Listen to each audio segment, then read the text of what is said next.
Guys बहुत सारे लोग होते हैं ना जो कंपनी को लेके वेरी सेंसिटिव होते हैं। सेंसिटिव मतलब ऐसा होता है ना कि मान लो आपको कोई चीज़ मिल गई और बहुत वैल्यूएबल है और उसको छोड़ ही नहीं रहे। ऐसे भी कुछ लोग होते हैं जहाँ तक कि वो चीज़ आपको पैनिक कर रही है, टॉर्चर कर रही है। तो आज का टॉपिक है स्विच करना है या नहीं करना है जॉब को। क्योंकि जॉब स्विचिंग एक बहुत ही इम्पोर्टेंट भी कह सकते हैं और हैबिट्स लगने पे गलत है, लेकिन सच में कहूँ तो ये इम्पोर्टेंट चीज़ है। ये क्यों इम्पोर्टेंट है, क्या इम्पोर्टेंट है, किस केस में आपको जॉब स्विच करना है या फिर क्या क्या चीज़ें जो आपको करनी है, क्या क्या बेनिफिट्स हो गए, क्या क्या लॉसेस हो सकते हैं। ये सारी चीज़ें मैं आपको इस वीडियो में बताऊंगा, ताकि एंड में जब आप जाओगे ना इस वीडियो के एंड में, तब आपको डेफिनेटली 101% मैं श्योर कह सकता हूँ कि आपको सारे क्वेश्चंस के आंसर्स मिल जाएंगे। तो इस वीडियो को स्टार्ट करते हैं। सो गाइज, जॉब स्विचिंग के लिए बेसिक कुछ रीजंस होते हैं। रीजंस मतलब फर्स्टली कंपनी अच्छी नहीं है, दूसरा रीजंस मैनेजमेंट अच्छा नहीं है, तीसरा रीजंस कंपनी अच्छी है, मैनेजमेंट अच्छा है, सैलरी अच्छी नहीं है, fourth reason company management salary अच्छी है बट करियर के लिए कोई ग्रोथ नहीं है, ये ग्रोथ रीजंस। और फिफ्थ रीजंस गाइज यहाँ पे कि आपको कहीं पे बहुत अच्छी अपॉर्चुनिटी मिल रही है, बहुत अच्छी मतलब इससे अच्छी अपॉर्चुनिटी मिल रही, तब आप स्विच कर रहे हो। 5 रीजंस है।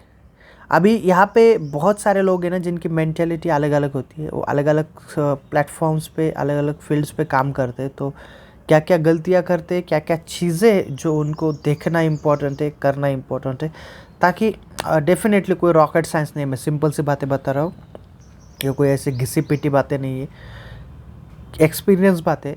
कि मैंने देखा है कि जब बंदे ये डिसीजंस नहीं ले पाते ना तो उनका करियर ग्रोथ नहीं हो पाता है। मतलब किसी एक पर्टिकुलर पॉइंट पे स्टक हो जाते हैं और उसी पॉइंट पे वो घिसे बैठे रहते हैं, या फिर मन में उनके क्वेश्चंस रहते हैं कि भाई सच में ये रियली इम्पोर्टेंट था, या फिर उनको 10 साल 5 साल बाद लगता है कि यार उस टाइम उस कंपनी से अगर मैंने स्विच किया होता ना, या फिर उस कंपनी को अगर मैंने ज्वाइन किया होता ना, तो डेफिनेटली आज मेरी जो पोजीशंस है वो पोजीशंस पर्टिकुलर किसी अच्छी जगह पे हो जाती। तो आज का ये जो वीडियो है गाइज, वीडियो में उन्हीं टॉपिक्स को कवर किया जाएगा जो इम्पोर्टेंट है। फर्स्टली बात करते हैं गाइज, जॉब स्विचिंग के लिए जो बेसिक रीजंस होता है, कंपनी अच्छी नहीं है। अभी कंपनी तो कोई भी अच्छी नहीं है ऐसा हम नहीं कह सकते। ऐसा क्यों नहीं कह सकते? क्योंकि लेट इट बी एग्जांपल, कोई सॉफ्टवेयर डेवलपर कंपनी है, कोई सॉफ्टवेयर बनाती है, और वो सॉफ्टवेयर बनाने वाली कंपनी आपको सॉफ्टवेयर बनाते नहीं आता है और आप कह रहे हैं कंपनी अच्छी नहीं है, तो वो पॉइंट्स नहीं है, वो पॉइंट सबसे गलत है। या तो जेन्युइन मैं बोल रहा हूँ, आपके पास अगर टेक्नोलॉजी नहीं है, आप उस टेक्नोलॉजी में काम करना चाहते हो, तो आपको दिक्कत होने वाली है, वहाँ पे प्रॉब्लम्स आने वाले, मैनेजमेंट आपके नाम पे ढोल पीटने वाला है। तो ये सारी चीज़ें आपको ध्यान में रखनी है कि ये चीज़ आपको खुद में चेक करनी है। दूसरी चीज़ मैं कहता हूँ, बंदे में टेक्नोलॉजी है, बंदे में नॉलेज है। जैसे कोई मैन्युफैक्चरिंग कंपनी है, XYZ मैन्युफैक्चरिंग कंपनी है, उसका नॉलेज XYZ बंदे को है, बट वो कंपनी चाहती है कि इस बंदे ने 10 घंटे 12 घंटे 15 घंटे ये जॉब्स करे।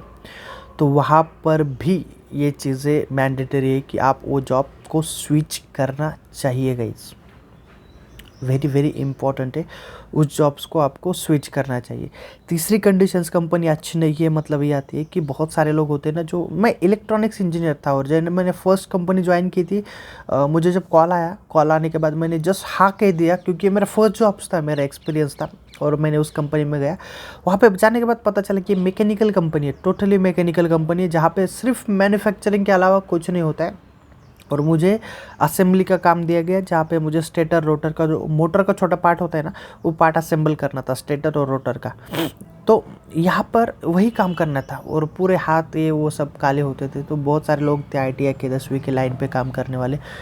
तब जाके मुझे रियलाइज़ हुआ कि यार मैं तो इंजीनियर हूँ, इलेक्ट्रॉनिक्स इंजीनियर हूँ, और ये क्या है। तो आधा घंटा जब मैंने वहाँ पे काम किया, 30 मिनट्स डिसीजंस लेने के लिए आपके पास सिर्फ 30 मिनट्स काफ़ी है। जल्दी भी डिसीजंस मत लीजिए, क्योंकि मैं कंपनी में तो आ चुका था, मुझे जॉब तो लग चुका था, मुझे लाइन पे भी सिखाया गया 15 मिनट पहले कि ये काम करना है, और उसके बाद उन्होंने डायरेक्टली काम को लगा दिया। तब जाके मुझे ये टाइम मिला कि कंपनी को देखूँ, लोगों को देखूँ, स्ट्रक्चर को देखूँ। और आधा घंटा काम करने के बाद मैंने सुपरवाइज़र से कहा कि मुझे ये काम ठीक नहीं लग रहा है, मुझे थोड़ा टाइम चाहिए, मैं आता हूँ। और सुपरवाइज़र ने कहा कोई बात नहीं, तो आ जा। तो मैंने उस टाइम पूरी कंपनी घूम ली 2 घंटे में। मैंने देखे एचआर डिपार्टमेंट्स, मैंने देखा आईटी डिपार्टमेंट्स किस तरह से, सर्वर किस तरह से, प्रोडक्शंस में मशीनरीज किस तरह से लगी है, माल कहाँ से आ रहा है, माल कहाँ पे जा रहा है, सारी स्टोर रूम कैसा है उनका, स्टोरेज कैसा, सारी चीज़ें वहाँ पे मैंने जब एनालाइज़ की, उसके बाद 2 घंटे लगे। और उसके बाद मैंने एचआर से जाके कहा कि I don't want to do this job, मुझे नहीं चाहिए ये जॉब। और उन्होंने मेरी एग्ज़िट स्लिप बनाई और मैं चला गया। मैंने जो डॉक्यूमेंट सबमिट किए थे वो भी मैंने कलेक्ट किए, मुझे नहीं करने ये सब। तो वहाँ पर मैं वहाँ से रिकॉर्ड कंपनी का क्लीन करके चला गया। तो ये चीज़ें आपको करनी पड़ेगी जब आपको कोई कंपनी लगती है सच में जेन्युइन नहीं है या आपको टॉर्चर कर रही है। अभी ये कंपनी ने मुझे टॉर्चर नहीं किया था, लेकिन मुझे मेरा माइंडसेट बोल रहा था कि ये कंपनी तुम्हारे नॉलेज के हिसाब से सही नहीं है। तब जाके विद इन हाफ आवर में मैंने ये डिसीजंस ले कि यस मैं यहाँ पे काम नहीं करूँगा। लोगों को साल लगता है, 2 साल लगते हैं, 10 साल लगते हैं। श्योरिटी नहीं होती है मार्केट में कंपनी दूसरी कंपनी जॉब्स देगी या फिर करियर ग्रोथ अच्छा मिलेगा। तो इस चीज़ को भी आपको ध्यान में रखना है। मैंने फर्स्टली कहा है कंपनी अच्छी होती है, हर एक कंपनी अच्छी होती है, बस उसके अकॉर्डिंग हम होने चाहिए। अगर हम उस लोकेशंस पे नहीं है उस के अकॉर्डिंग, तो वहाँ पे स्विच करना भी इम्पॉर्टेंट है। ये स्विचिंग का फर्स्ट रूल है। अभी बात करते हैं सेकंड रूल, मैनेजमेंट के बारे में। बहुत ही इंपॉर्टेंट फैक्टर्स है, बहुत ही मतलब जितने भी मैंने 8-10 कंपनी चेंज की, सारा स्ट्रक्चर देखा। जैसे मैंने कुछ मैकेनिकल कंपनीज थी प्रोडक्शंस वाली, तो उस कंपनीज में उनका एक यूनियन था, उस यूनियन में कुछ यूनियन लीडर्स थे और उनके अंडर उनके कुछ फेवरेट्स थे, और फेवरेट्स के अंदर सारा मैनेजमेंट काम करता था। तो ये मैनेजमेंट किस तरह से इम्पैक्ट करता है गाइस, कि कभी कभी किसी बंदे को टारगेट किया जाता है, किसी बंदे को चेस किया जाता है, और उसको इधर वो काम कर रहा है अपने, यानी जो वर्किंग आवर्स है वर्किंग आवर्स में आ रहा है, अपना प्रॉपरली काम करके घर जा रहा है, बट स्टिल उस वर्किंग आवर्स में उसको टॉर्चर किया जाता है। तो इन दैट केस अगर आप मैनेजमेंट से या फिर जो कुछ भी मैनेजमेंट यानी एचआर है वो सब उनसे सपोर्ट्स नहीं मिलता है, तो इन दैट केस डेफिनेटली कोई बड़ा मैनेजमेंट यानी ऊपर भी आपको कोई सपोर्ट्स नहीं मिलता है। कुछ लोग होते हैं ना जो बहुत ही स्ट्रॉन्ग्स होते हैं यूनियन में, इसमें तो वो लोग आपकी कुछ नहीं सुनते, या फिर मैनेजमेंट को भी ये कहते हैं कि यस रियली ये बंदे में फॉल्ट है, he is not good for capacity नहीं ऐसा कुछ। तो इन दैट केस डेफिनेटली 101% मैं श्योर हूँ आपको कंपनी छोड़नी चाहिए, क्योंकि वहाँ पे कोई सिक्योरिटी नहीं है। और आगे चल के आपका करियर इस बात के लिए बर्बाद मत कीजिए कि आप उस मैनेजमेंट के साथ झगड़ेंगे, उनको ये दिखाएंगे कि आप ये डाउन है, आप है, इससे कुछ नहीं। आपको डेफिनेटली मैं कहता हूँ ना, ऐसा कंपनी चॉइस करनी है, ऐसी कंपनी जहाँ पे आपको सही लोकेशंस मिले, सही टेक्नोलॉजी मिले और सही रिस्पेक्ट मिले, डेफिनेटली उसी कंपनी में जॉब करना चाहिए। हालांकि सैलरी थोड़ी कम रहे तो भी अच्छा है, क्योंकि रिस्पेक्ट बहुत मैटर करता है आपके करियर ग्रोथ के लिए, आपके बिल्डिंग के लिए। क्योंकि जब तक रिस्पेक्ट नहीं मिलेगा तब तक आपका मेंटल स्टेबिलिटी नहीं होगा, और जब तक मेंटल स्टेबिलिटी नहीं होगा तब तक आप खुद के नॉलेज, खुद के टेक्नोलॉजी, खुद का एविडेंस वहाँ पे नहीं शो कर पाएंगे कि रियली आप में स्किल्स है। दूसरे लोग आएंगे, आपको बुलाएंगे, आपको बताएंगे यू आर रॉन्ग, ये रॉन्ग किया है, तुमने ये किया है, ये नहीं करना चाहिए था, ऐसा हो गया वैसा हो गया, और आपका पूरा टाइम उसमें चला जाएगा कि उसको सही किस तरह से करके दिखाओ कि जो मैंने किया है वो सच में सही है। तो इस चीज़ के लिए टाइम वेस्ट मत कीजिए। टाइम वेस्ट मतलब खुद का टाइम वेस्ट मत कीजिए। सो ऐसा मैनेजमेंट कहीं पे दिख रहा है तो डेफिनेटली आपको स्विच करना चाहिए। वेरी वेरी इंपॉर्टेंट है, ये बात भी मेरे ध्यान में रखिए। कंपनी अकॉर्डिंग टू नॉलेज नहीं है, स्विच किया। Management according to your survival नहीं है, तो स्विच किया। दूसरी चीज़ के मैनेजमेंट को लेकर बात करते हैं कि मैंने देखा है कुछ बंदे एरोगेंट होते हैं, मैनेजमेंट भी एरोगेंट होता है कुछ, कि वो खुद ही एक रूल डिज़ाइन करता है और बोलता है वही रूल है, इसे फॉलो करना है। तो बंदे को भी उतना एरोगेंट होना ज़रूरी है। अगर मैनेजमेंट गलत बोल रहा है और आप सही उसको हाँ बोल के सही कर रहे हो तो ये भी गलत है। सो आपको एग्जैक्टली अगर आपका नॉलेज सही है, आपका एक्सपीरियंस सही है और आपको लग रहा है कि सामने वाला बंदा कहीं तो रॉन्ग है, तो आपको उसको बताना मैंडेटरी है। बताने के बाद भी नहीं सुधर रहा है और कोई आपको नहीं सपोर्ट कर रहा है, so in that case switching best option से। भाड़ में गई कंपनी, भाड़ में गया सब कुछ। ये मैं क्यों कह रहा हूँ, क्योंकि आपको पर्सनल एक इंडिविजुअल लेवल पे बात कर रहे हैं आज हम, एज अ इंडिविजुअल लेवल पे बात कर रहे हैं। तो आपको आपका करियर करना, यानी करियर में ग्रोथ करना इम्पॉर्टेंट है। इसलिए अगर आपने शपथ ले ली कि कंपनी के मैं डिसीजन से या कंपनी बदल दूंगा, तब आप वहाँ पे झड़ सकते, लड़ सकते, सालों तक भिड़ सकते, लेकिन खुद का अगर डेवलपमेंट करना है, खुद को आगे लेके जाना है, खुद को इंडस्ट्री में प्रूव करना है, तो डेफिनेटली इन चीज़ों के साथ दिमाग न लगाते हुए साइड से चले जाओ। कोई कुछ भी कहे, कोई कौन सा भी पॉलिटिक्स करे, कोई कितने लेवल का भी पॉलिटिक्स करे, उन सभी चीज़ों को साइड में रखो। हमें कुछ लेना देना नहीं है किसी चीज़ से, हमें कुछ किसी चीज़ में पढ़ना नहीं है, जस्ट करियर पे फोकस करना है। So in that case just आपको आपके करियर पे ही फोकस करना है। तो इन दैट केस वहाँ से आप स्विच कर सकते हो। मैंने 2 कंडीशंस बताई, ध्यान में रखिएगा। बहुत बड़ा वीडियो हो रहा है इसलिए आपका दिमाग इधर उधर घूम सकता है, ये फिलहाल थोड़ा सा टॉपिक ये। अभी तीसरी कंडीशन सैलरी को लेके, बहुत सारी कंपनीज हैं जो अभी मैंने देखा ना कि इंजीनियरिंग के बाद बंदों को 10,000 सैलरी मिलती है, अगले साल उनको इंक्रीमेंट मिलता है 11,000, उसके अगले साल 13,000 और उससे अगले साल आपको इंक्रीमेंट मिलता है 15,000। तो 3-4 साल में बंदे का इंक्रीमेंट हुआ 15,000 10,000 से, तो 10,000 से आप 15,000 तक पहुँचे कितने साल में? 4 साल में। अकॉर्डिंग टू इंडियन स्टैंडर्ड आपकी सैलरी बोलता है 1.5 इंटू मल्टीप्लाई बाय आपके ईयर्स, यानी मुझे 2 साल का एक्सपीरियंस है तो 2 इंटू 1.5 इतनी सैलरी होना मैंडेटरी है, तभी जाके मैं वहाँ पे सर्वाइव हूँ। अगर मुझे 5 साल का एक्सपीरियंस हो 5 इंटू 1.5 यानी आपको 7.5-8 लाख का पैकेज हो 5 साल बाद, तब लगता है कि आपकी सैलरी सही है।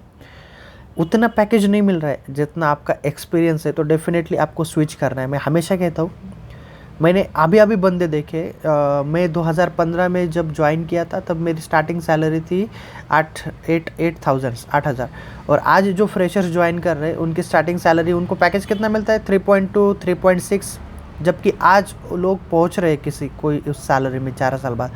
ये चीज़ें भी हो रही है क्योंकि आपके पास उस टाइम अवेयरनेस नहीं था, उस टाइम आपने गलतियाँ की थी, तब जाके ये चीज़ें हो रही है। आज आपके पास अवेयरनेस है, आज आपने लर्निंग की, आज आप उस एक्सपीरियंस विद उस टेक्नोलॉजी में हो, तो डेफिनेटली उतनी तो स्ट्रेंथ आप में बनती है कि वो सैलरी को आप ग्रैब करें।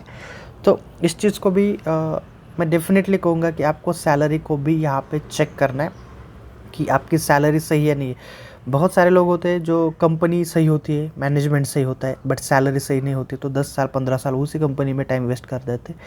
चेक करना है, सारे पैरामीटर्स सही होने चाहिए, सारे टिक मार्क्स सही होने चाहिए, ऑल पॉइंट्स क्लियर होने चाहिए। सैलरी भी इम्पॉर्टेंट है। हम कंपनी में क्यों जाते? सर्वाइव होने के लिए नहीं जाते या फिर पेट भरने के लिए नहीं जाते, तो कंपनी में जाते कुछ करने के लिए गाइस। सो डेफिनेटली आपके वैल्यू के अकॉर्डिंग आपको वहाँ पे काम नहीं मिल रहा है तो 100% दिल थाम के स्विच मार दो, कोई बात नहीं। ये मेरा खुद का एक्सपीरियंस है, स्विच मारो, स्विच से ही आपका करियर बिल्ड होगा।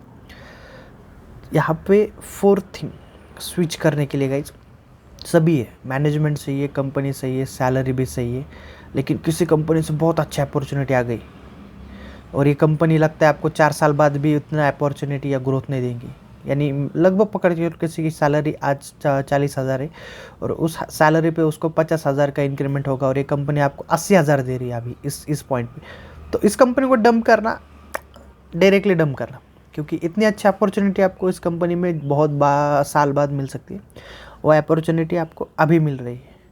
सो इस चीज़ को भी ध्यान में रखिए कि अपॉर्चुनिटी मिले तो रियली हमें डंप करना चाहिए। उसमें बहुत सारे लोग बोलते हैं सर मैं क्या करूँ, TCS करूँ, विप्रो करूँ, तो गाइस सोचो मत, सिंपल सी बात है, अपॉर्चुनिटी देखो, कंपनी देखो, मैनेजमेंट देखो, सैलरी देखो, उसके बाद डिसीजंस लो, डेफिनेटली ये आसान है। और गाइज फाइनली कुछ चीज़ें होती है कि लोग स्विच यूँ ही कर देते, यूँ ही मतलब उनको आदत सी लग जाती है स्विचिंग की। 1 महीना किया स्विच किया, 5 महीने किए स्विच किए, 10 महीने किए स्विच किए। इस स्विचिंग की आदत बहुत गलत है। कम से कम एक कंपनी में 1 साल 2 साल रहो, वहाँ की लर्निंग टेक्नोलॉजी लर्न करो, उसके बाद स्विच करो, या फिर अच्छी अपॉर्चुनिटी मिल रही तो जल्दी जल्दी। क्योंकि मेरा एक दोस्त था गाइज, वो सच में उसकी एक अच्छी आदत थी स्विचिंग, तो स्विचिंग में जब हमारी सैलरी 40 तक पहुंच गई थी तब उसकी सैलरी उस टाइम 64-70 तक पहुंच गया था वो। सो 30,000 का डिफरेंस क्यों आया? स्विचिंग की वजह से आया। टेक्नोलॉजी में सिमिलर था वो, लेकिन वो बंदा स्विच करता रहा और हमने स्विचिंग का नहीं सोचा, तब जाके उसकी सैलरी वहाँ तक गई। सो ये भी बात होती है कि स्विचिंग करना कभी कभी इंपॉर्टेंस होता है, कभी कभी बहुत ही रिस्की होता है, क्योंकि बहुत सारे लोगों ने स्विच किया और वो फंस गए। तो नॉलेज लीजिए, एक्सपीरियंस लीजिए, कंपनी देखिए, मैनेजमेंट देखिए, अपॉर्चुनिटी देखिए और स्विच कीजिए। सारे पॉइंट्स मैंने इस वीडियो में कवर किए। होप स्टिल अभी भी बहुत सारे लोगों के मन में क्वेश्चंस डाउट होंगे स्विचिंग को लेके, जॉब स्विचिंग को लेके। तो किस तरह से जॉब स्विच करना है या फिर क्या क्या चैलेंजेस है, ये मैं अगले वीडियो में आपको डिटेल्स में समझा के दूंगा कि आपको क्या क्या करना है, ताकि आसान वे से आप जॉब को स्विच कर सके या फिर आपका करियर बिल्ड कर सके।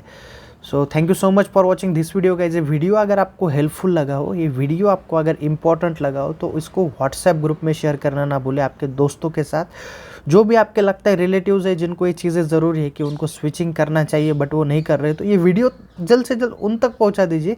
ये वीडियो देखने के बाद उनका डिसीजन है कि वो स्विच करे या ना करे, क्योंकि हर एक बंदे का खुद का एक डिसीजंस मेकिंग पावर होती है, वो खुद सही डिसीजंस ले लेता है। ताकि जब उनको लगता है कि यार वीडियो में कुछ टॉपिक्स है, पॉइंट्स है जो रियली इंपॉर्टेंट थे और सच में ये करना है, तो सोच लेगा उसके अकॉर्डिंग। सो डेफिनेटली ये वीडियो अगर हेल्पफुल है तो आपके दोस्तों के साथ उसको शेयर करना ना भूलें, और फर्स्ट टाइम देख रहे हैं इस चैनल को, so please don't forget to subscribe this channel. Thank you so much, bye bye, take care.